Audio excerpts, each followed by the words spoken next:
Thank you, Dr. Sherwood Randall, the view from the White House. Next is Jim Tarasca. Jim Tarasca was the special agent in charge of the Joint Terrorism Task Force here in New York City. And as Rebecca can tell you, we did everything together. We seamlessly shared undercover operations, surveillance teams, prevented terrorist plots, made arrests, built cases, and had to deal with an ISIS-inspired terrorist attack against 2 of our own police officers. But no matter what time of day or night, if you hit the button for Jim Tarasca, he was right there.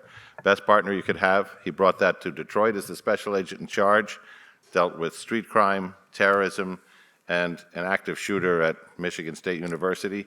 He is with the Secure Communities Network, and let's listen to Jimmy.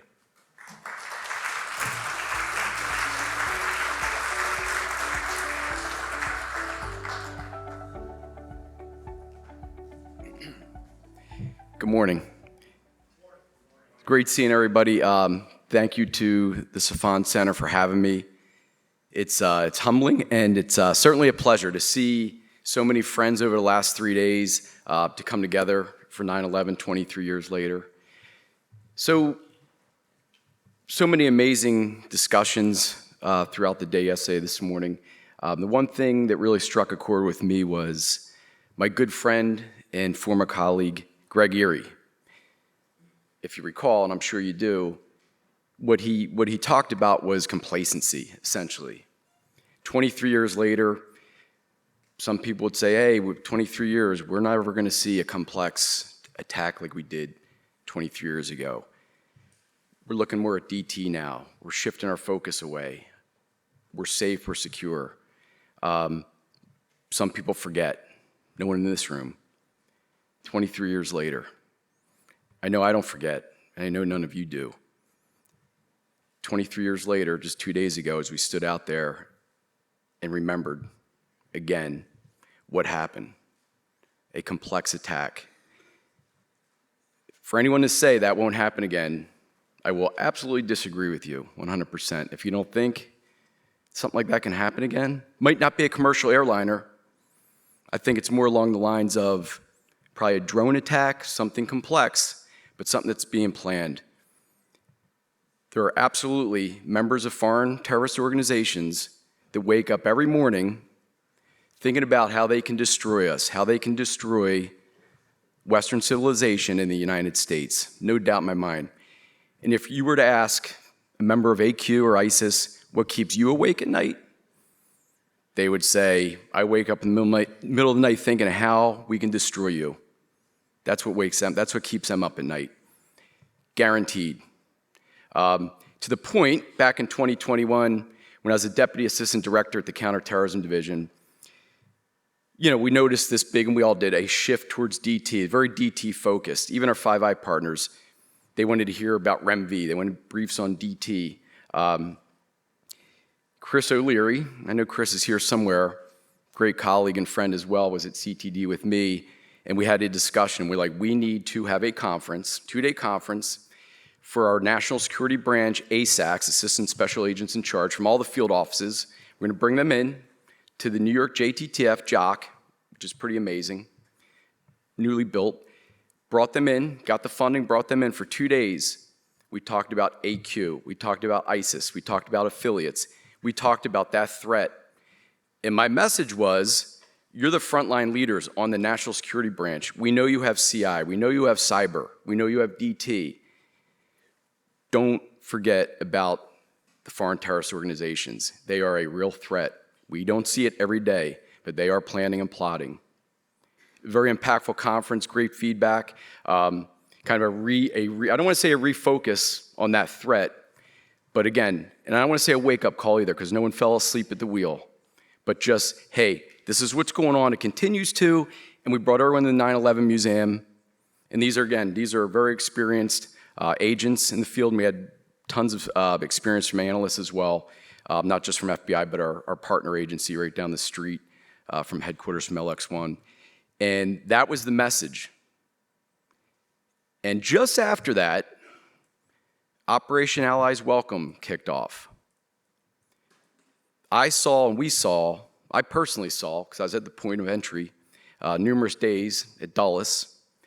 100,000 Afghans come into this country, and anyone that says we know who every one of them is, I will disagree with you on that too. If you do disagree, please see me. I'd love to discuss it with you.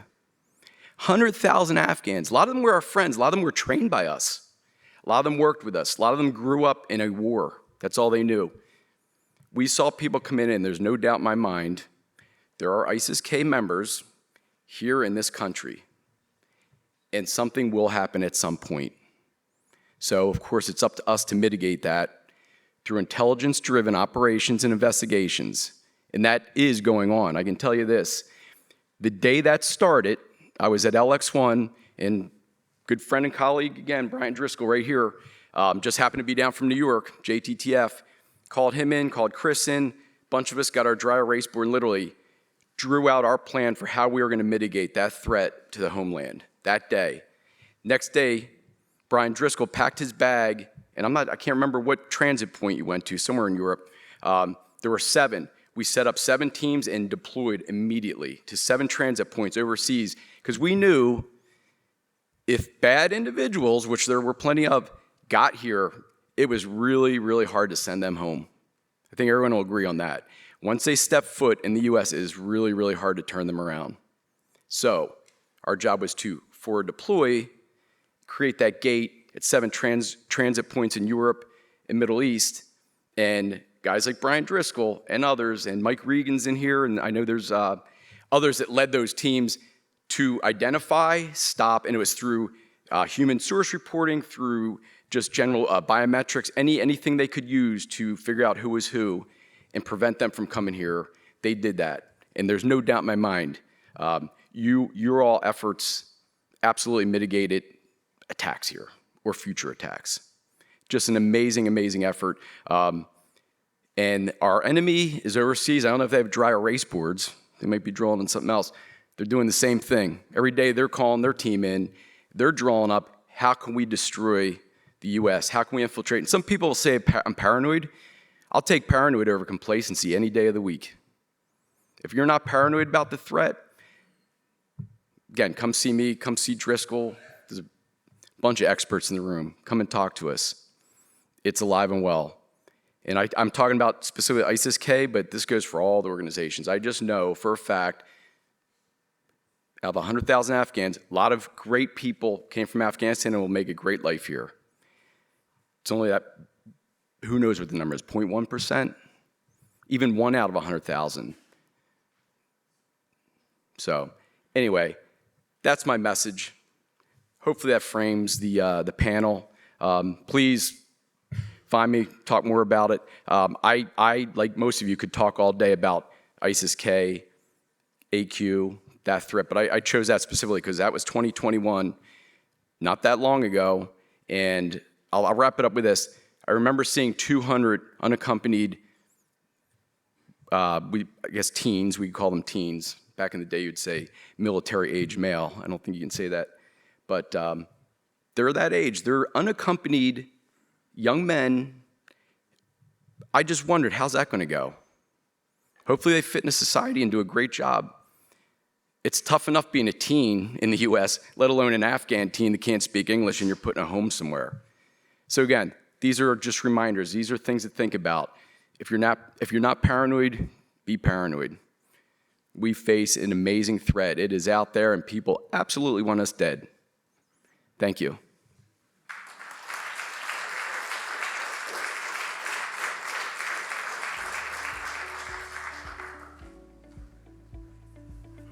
All right, words to live by. If you're not paranoid, you're just not thinking right. So, but Jimmy, thanks for framing that and setting up our next panel perfectly. Our next panel is enduring threat. That's what he's talking about, the enduring threat, the current state of global jihadist movements. It's moderated by Dr. Colin P. Clarke, Senior Research Fellow, which is code for the best damn analyst in the entire open source intelligence business. with Dr. Mia Bloom, International Security Fellow at New America, Dr. Barak Mendelsohn, Professor of Political Science at Haverford College, Dr. Daisy Muibu, Assistant Professor for Security Studies at the Africa Center for Strategic Studies, and Dr. Amira Jadoon, Assistant Professor at the Department of Political Science at Clemson University. Please welcome this important panel.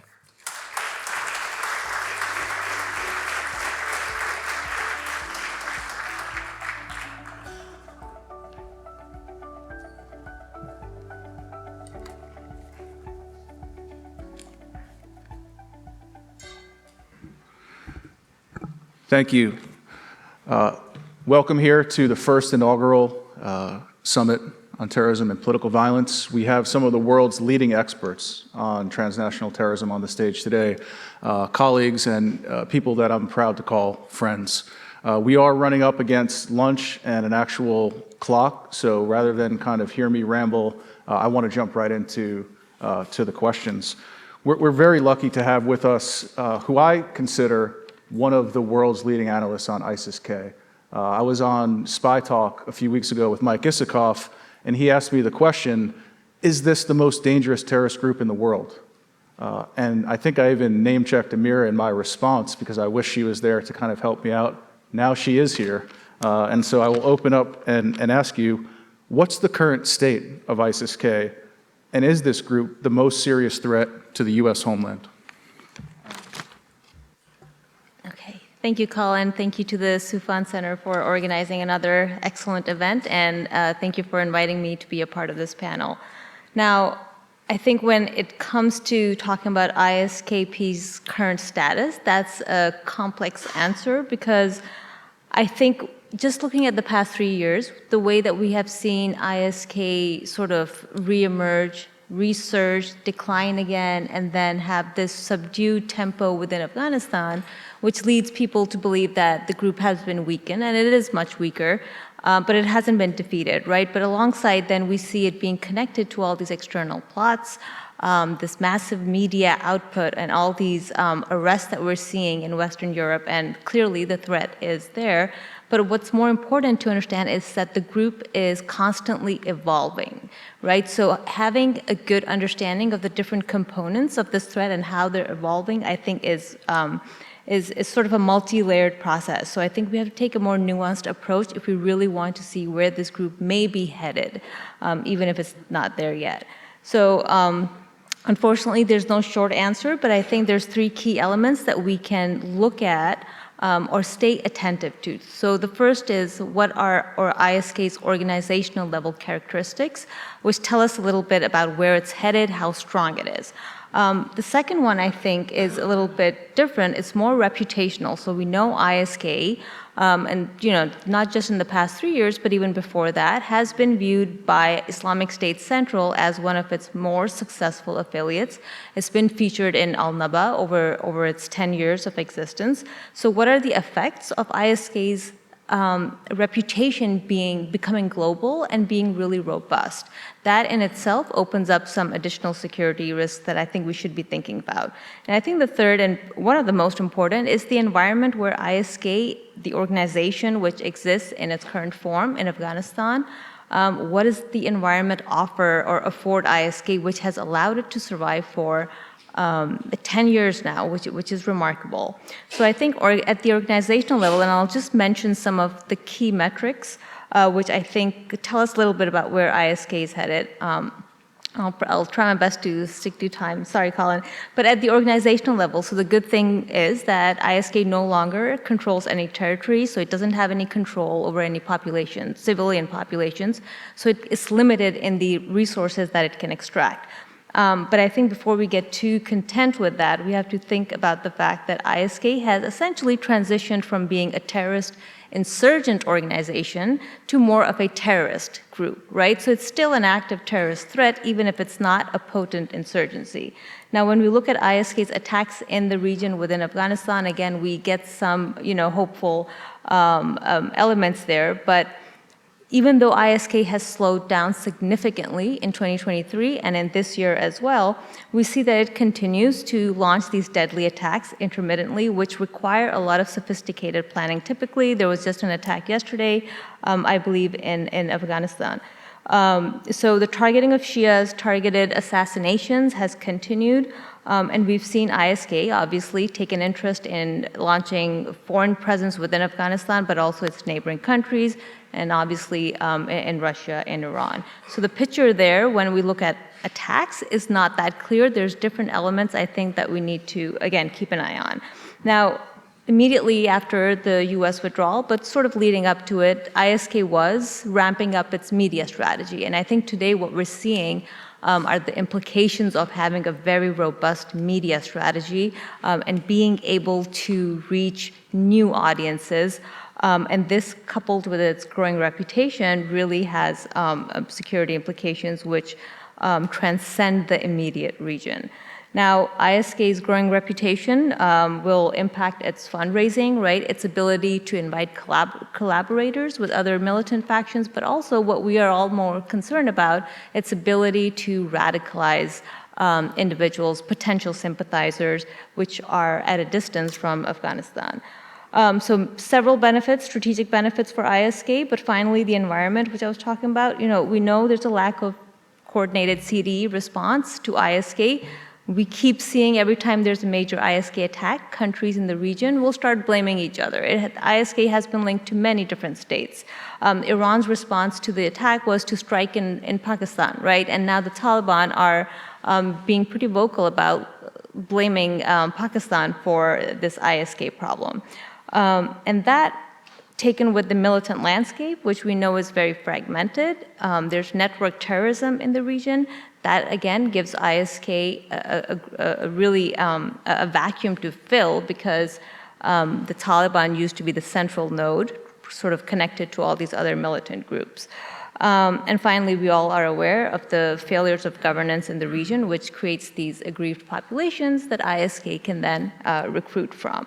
So now, coming to the question, is this the greatest threat to the US? Well, I don't think it's the most critical threat, but it is important to stay attentive to this threat, because it is the most potent as far as global jihadist terrorism is concerned. I wouldn't say it's the absolute most critical threat, but in that spectrum of threats.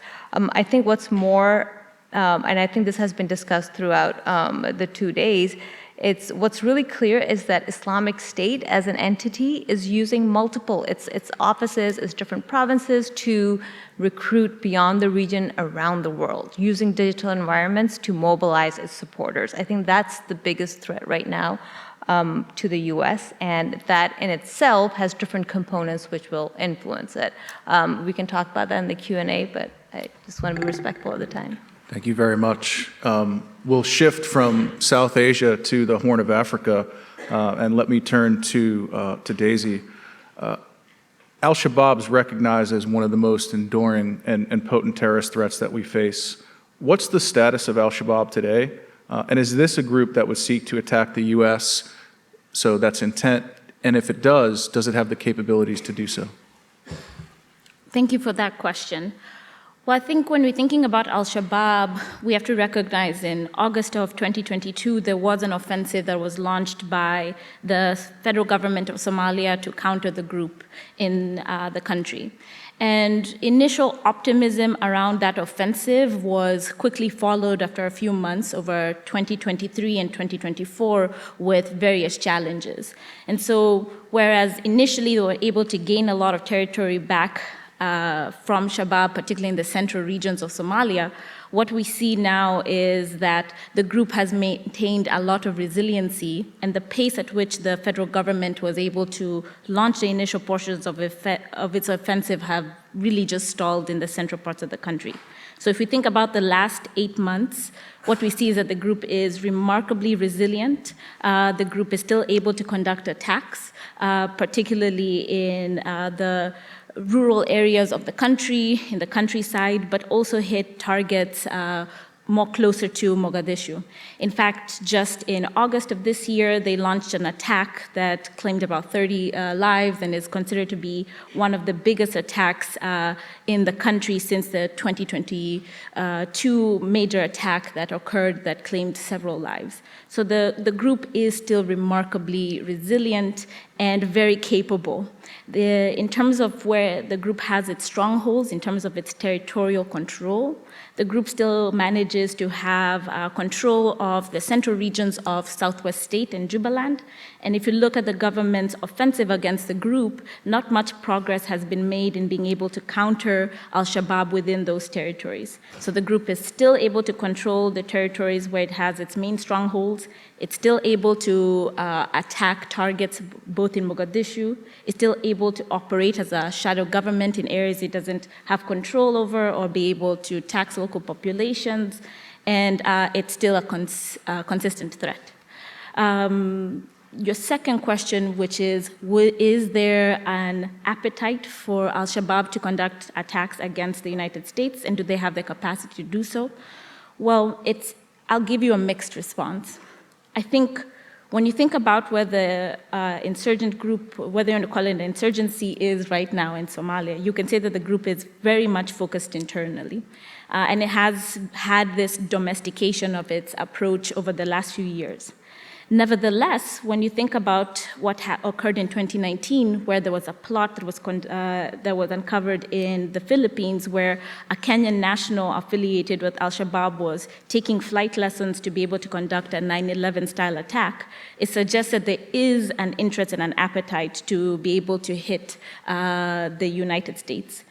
But when we look at the leadership, to know what percentage or how much of the leadership have these global ambitions versus those that are more concerned with local issues within the country versus those who are concerned with more regional issues, it's really hard to know pretty much how many of them are leaning in one way or another. What we could say is, especially after the October 7th attacks last year, we saw this, what was consistent across much of the continent, a lot of support for the attacks. And I think if given an opportunity, I think Shabaab would take it. And certainly the Philippines plot being unpacked suggests that there is appetite, but also capacity to be able to support that initiative. So a bit of a mixed answer. Thank you, and that's exactly what I was referring to, so you picked up on that immediately. Let me turn to Mia, and I want to ask you a bit about the importance of competition between and across terrorist groups, something that you've written about. You're one of the leading scholars when it comes to that, and affiliates. So how does this shape their tactics and strategies, and are there any developments that, as counterterrorism practitioners, the community should be paying particularly close attention to? Thank you, and I want to reiterate Mike Kenny's thank you to the entire Soufan team. It's a wonderful group. So I think part of it is there is this notion of divide and conquer. We heard yesterday about the encouragement of a multiplicity of groups. So that the argument has always been that the groups are too busy fighting each other and they won't be able to attack the United States. I think it's a short-term versus a long-term perspective. If you look at it through a long-term lens, what ends up happening is the more groups you have, the more incentive you have for what I call outbidding and competition. So very often when we have splinters, for example, if a terrorist group, whether it's a provisional IRA or any other group, is willing to come to the negotiation tables, you'll have elements within that group who splinter off because they want to stay steadfast. In Arabic, it's called sumud. They want to stay in the fight. And what will end up happening is with these splinters, people have an incentive to distinguish themselves and make a name for themselves. And the way you do that is you target the United States. But at the same time, I just want to channel for a moment, because I want to bring the rhetoric down for a second and channel John Mueller from Ohio State. John's data shows that unless you live in the region, you have a better chance of being shot by your own toddler or hit by lightning twice than being killed by a terrorist. The bathtub fallacy, essentially. It's a fallacy? The bathtub fallacy. The bathtub fallacy. You could drown in your own bathtub. And I think it's important that we understand that for over 23 years, we've been at this level of arousal, not the good one, the bad arousal, which is, and I'll give you an example just from LaGuardia. A few years ago, a taxi jumped the curb at LaGuardia, and everyone right away was like, oh my God, it's a terrorist attack. And actually, it was a taxi driver who had had a heart attack. He had a reaction to his meds, fell asleep at the wheel, and his foot hit the gas instead of the brake. So the problem is we used to start from, what is this? And then sort of find out what was the motivation. Was it terrorism? Was it not? The problem now that we start with terrorism and then work backward. And it came up yesterday. But doesn't that speak to the psychological impact that it's having success? If a cab jumps the curb and we all think terrorism, then could you argue that terrorists are winning? It's working. Well, so that's why I'm going to say I don't want them to win. I want us to basically put things into context, that there are other issues that are very existential for the United States, but that for at least terrorism here in the homeland. Now, I want to differentiate that between the domestic terrorism issue, which is very much a threat. But for example, Alejandro Mayorkas said that QAnon had a possibility of being a terrorist organization, and even you guys said that, and I was like, no. I mean, we have other problems with QAnon. We have problems with mental illness. We have problems with the fact that there is an intersection of mental illness, perhaps even neurodivergence or other issues, and they become targets for recruitment. But I also want to say that there are a lot of different groups out there, and to quote Jones and Libicki, 95% of terrorist groups disappear within the first 2 years. So that on the one hand, we have to take the threat seriously. We have to be prepared, but we can't be so ready to jump on this idea that there's terrorism everywhere and that we start behaving in non-democratic ways. The reason why the United States was inoculated for such a long time compared to Europe was that Muslim Americans were our first line of defense. Who reported a smoking car in Times Square? It was a Muslim t-shirt seller. Who reported that there were terrorists coming to the mosque trying to recruit? Well, these were communities in New Jersey when I was working for the Office of Counterterrorism New Jersey. So I think it's really important that we don't get to the point where we're looking at communities and saying, this is the enemy within, this is the fifth column, when in fact, these are the communities, they left those countries to come to the United States to have a better life. They didn't necessarily want to bring those conflicts with them. And I think that we need to have maybe a little bit more of a common sense approach. And I know I'm saying this in a room where I'm going to be very unpopular at lunch, but it was just more that when you look at the data, thankfully terrorism is rare, and we're very happy about that. And we want to keep it rare, but we also we don't want to get to the point where, to quote Lydia Wilson, we're spending hundreds of millions of dollars when maybe this money might have been spent in ways to promote grassroots organizations instead of funding high-level counterterrorism programs. Thank you. Provocative and food for thought, and I think you will be pretty unpopular after lunch. So. I bought rounds of drinks last night in anticipation. We've got arousal in the crowd. It's great. Barak, can you talk about the nature? Actually, I'd rather ask you, you've written a lot about the opportunities and constraints that face jihadists, and I think this is some of the most interesting work that you've done. Can jihadists succeed without fundamentally changing who they are, and what's changed in the broader environment? Well, first, thank you, everybody. Second, I will probably be with Mia in our, in the rejected people table, because I agree with much of what Mia said, but let me try to stake my argument. I want us to first try to distinguish between terror attacks and the strategic objectives that terrorist organizations are trying to achieve. And I think that in the last day and a half, we heard mostly about what we need to do about prevention of terror attacks. And I think that's absolutely essential. That should be a real focus. But we don't hear much about the strategic objectives of these groups and what these groups can actually attain.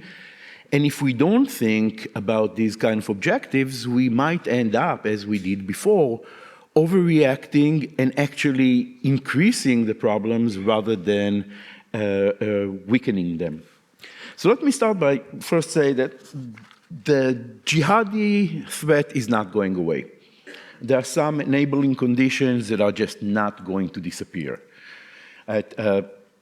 Anti-regime grievances throughout many countries in the world, especially Africa, Middle East, South Asia, that's going to stay and produce motivation. Religious frames to try to understand the problems people are facing and to offer solutions are always going to be available to people that would interpret their religion in a particular way. In our case, jihadis that interpret Islam in a very radical way using those religious frames. Social media is not going away, and social media allows to increase the reach that we have. And finally, we got to admit that it's just going to get easier and easier to kill people, easier and easier to hurt people. This is not just about shooting, it's also about cars can become weapon, almost everything can become weapon.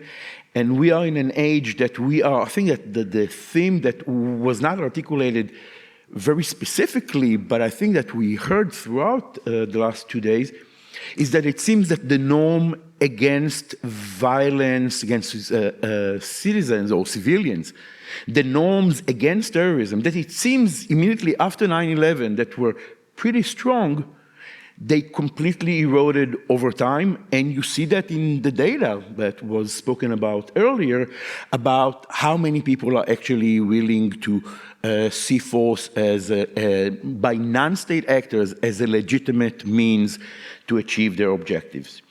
So all these are enabling issues that are going to be problematic, but there are also serious limiting problems for jihadi groups. One, their vision is not appealing. Muslims the world over hate their worldview. Some Muslims might have grievances against their governments, and some might want to see more religion in their life. But the overwhelming majority of Muslims worldwide, when they see what groups like the Islamic State has to offer, they just feel horrified. This is not them. This is not the world that they would like to live in. Another problem is that this group have a problem of actually achieving their operational program. I would say they actually don't have any real operational program because they can have success in different locations. But ultimately, you need to bring them all together. And so far, the only place where the Islamic State had significant success in creating a state, in erasing the boundaries, the borders between Iraq and Syria, and actually gain serious territorial control, they were blocked pretty quickly when they reached the mountains with the Kurds, or when they had to, when they faced American forces on the borders of Jordan, or the possibility of Israeli forces that will also help to protect Jordan or Saudi Arabia. So ultimately, they face difficulties, and by bringing the United States into the fight very early, they could not really succeed. So these kind of problems are only going to become greater when you're now speaking about trying to connect together territories in very different kind of locations. But Barak, you're listing as a limiting factor U.S. presence early, and I think what Jimmy spoke to in his remarks was we have to keep that pressure up. I think what many people are concerned about is that pressure's easing. So is that a limiting factor that's now, favoring the jihadis? No, I think that it's not. I don't think that you need to keep the pressure in all places the same way. I think that you need to figure out what are the particular positions. So I would say that the last limiting factor is the internal conflict within the jihadi movement. But let's speak about that, what happens with regional strategies. Because at least in the case of the Sahel, it seems like it is working. Right? And some people might say, well, maybe it's time to actually pay more closer attention or to even intervene. But I think that they are missing a lot of the domestic aspects in those regions and the messiness. This is not just Islamic State and Al-Qaeda operating in the Sahel. You have so many other actors. Wagner's there. Wagner Group, right? There's a lot of players in that region. Militias, pro-regime militias, you have plenty, and borders are erased. And so you see that there is some jihadi success in Sri Lanka, not Sri Lanka, in Mali, Burkina Faso, and Niger. And so you see significant success there. But the real test is what happens when they get to the littoral states. Because the area of the Sahel, it's a problem, but we have problems everywhere. So the idea is, how do you limit the problem? How do you prioritize? And you got to look at the Sahel, and you can't have easy understanding of just Al-Qaeda and the Islamic State, because you have ethnic cleavages that are manifested there. You then have, within ethnicities, herders versus agriculture people. So you have all these kind of distinctions that ultimately, and of course you have regimes that don't want the United States there. And so you cannot really do much, and you should not try to rush in every place that there is a group that calls itself IS, or even if they are part of IS, because not all of them represent the same kind of risks. And we are stretched thin, and we are at a time where Russia and China are a serious security threat.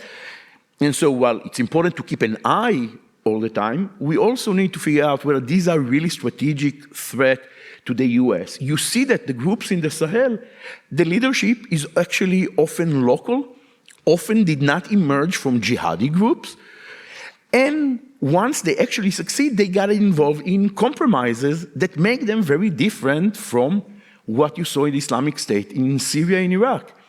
So in a way, I think that the more they are successful, they actually have to shift their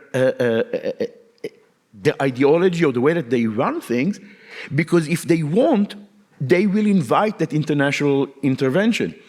So I think that even when they succeed, there are serious limits, and we need to figure out what kind of expansion is, at what point that expansion is really required that we will intervene. Leah, you wanted to tag on to that? There was just one other thing I wanted to say. And again, I worked very closely with Sofia Moskalenko, who is the person who co-designed the RIS-ARS scale that Elizabeth Newman cited. In Georgia, we would say to Bob Pape, bless his heart. So this idea that 10% of people are willing to engage in violence, that may not be a representative sample.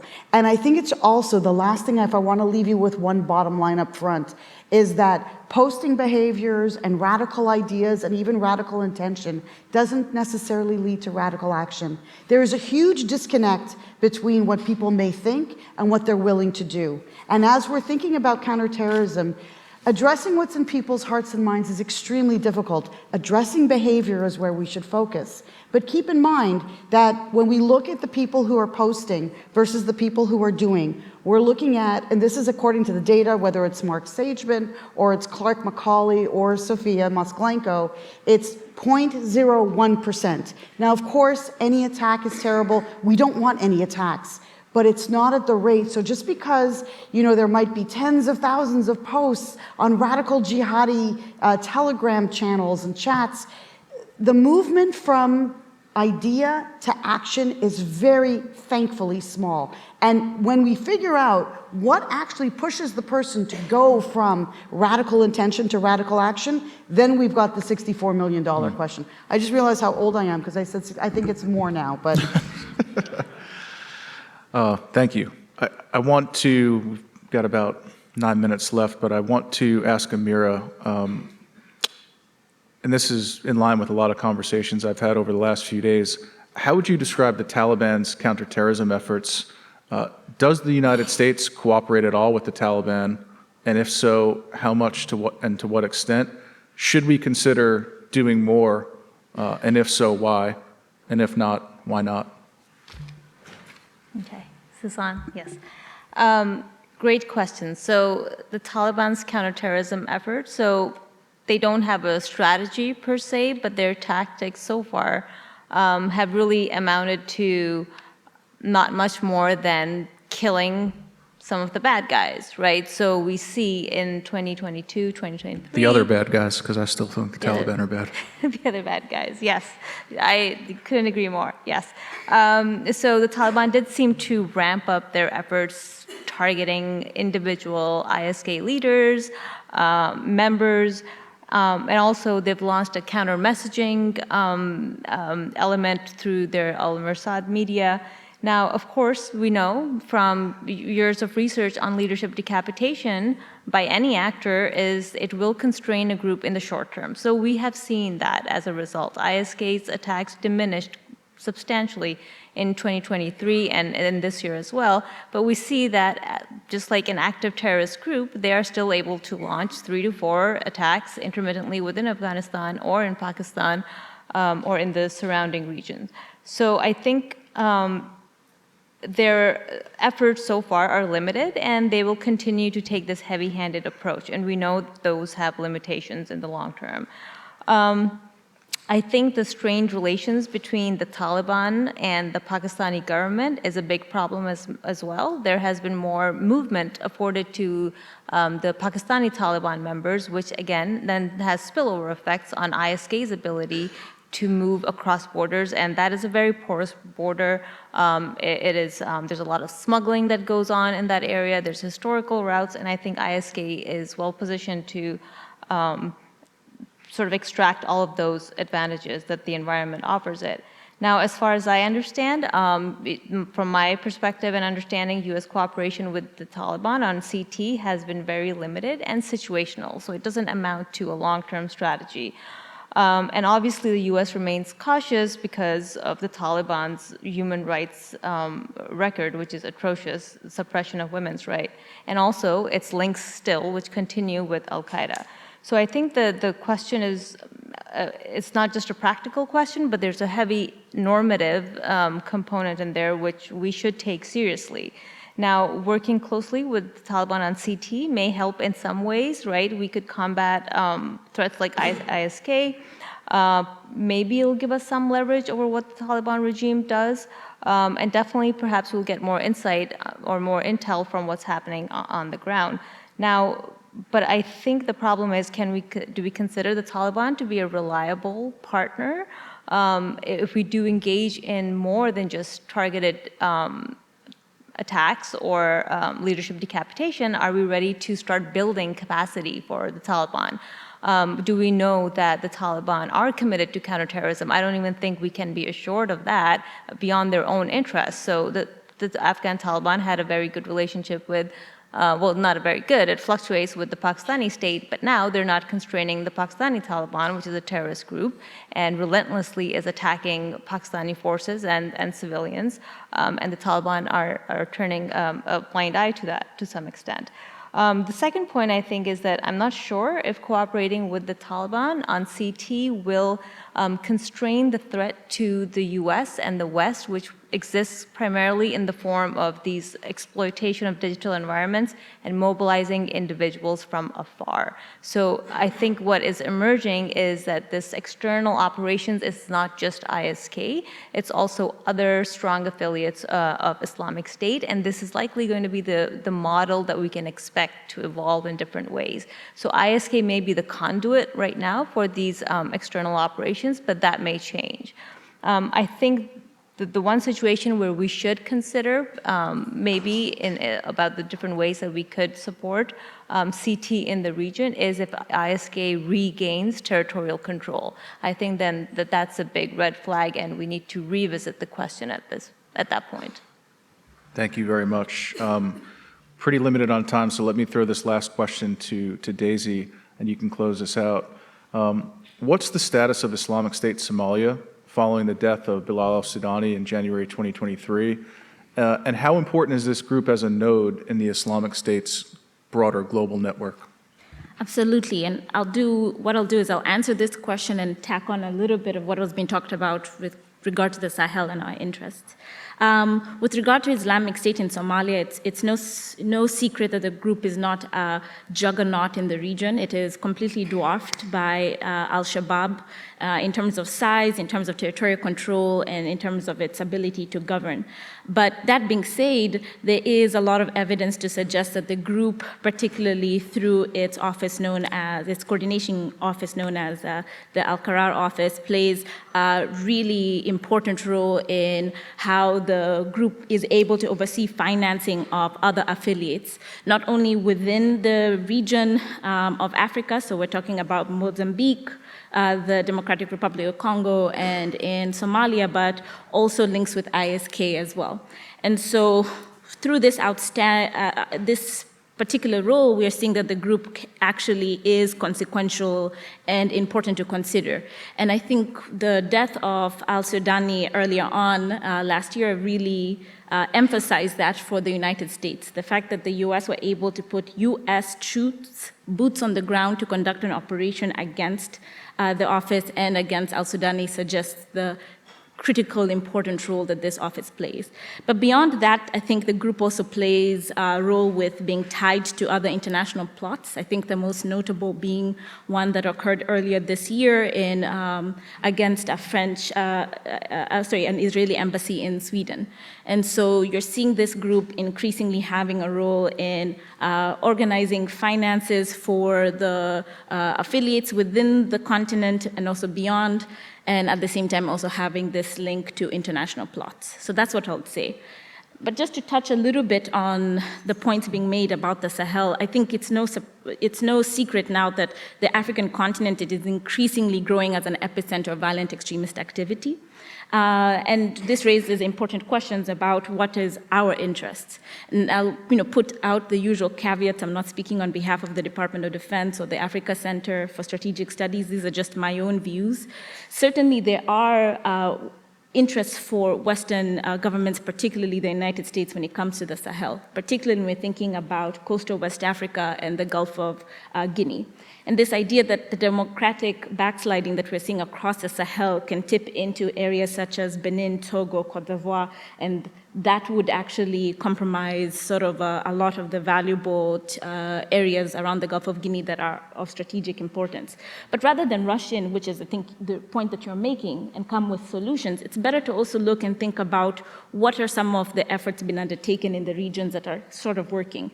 I spent some time in Mauritania earlier this year looking at preventing violent extremism and bringing together several actors, and it's important to consider sort of what the region is doing. I think coastal West Africa initially was not as concerned about the spread of violent extremism into the region, but over time we're seeing, at least for the last 5 years, sort of a recognition that this could be a spread.